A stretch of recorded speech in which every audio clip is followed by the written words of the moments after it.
The data maintenance process consists of 4 process steps. The first step is to determine whether a product is UDI relevant for the respective target country. In the second step, the UDI data has to be maintained. And in step number 3, the UDI data has to be checked and released. And last but not least, the data must be transferred to the authorities. Let's take a detailed look at the individual steps. The first step is to find out whether a product is sold in the target market. If this is the case, it is necessary to know if the product is considered UDI relevant in this market or not. On the following slides, we will show you how we have developed this for the ERP system SAP. In the material master data, you can see the option whether the product is UDI relevant or not relevant for an authority. In this case, FDA and EUDAMED. After this has been determined, the UDI data must be entered.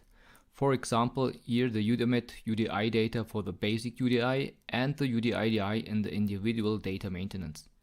In addition, the data can also be uploaded with the help of Excel or changed by a mass mutation.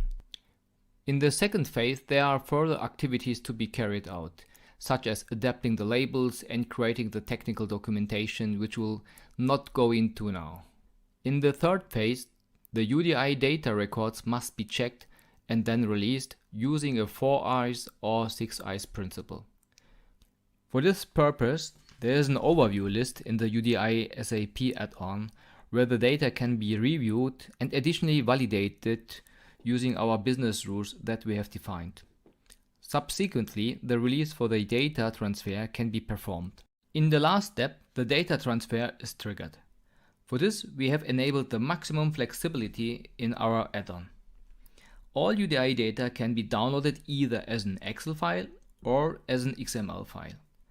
With these 2 options, everything else would be in your hand. Or you can use the web transfer option shown on the top right of the slide. In that case, the UDI data will be transferred directly via our cloud service to the authorities.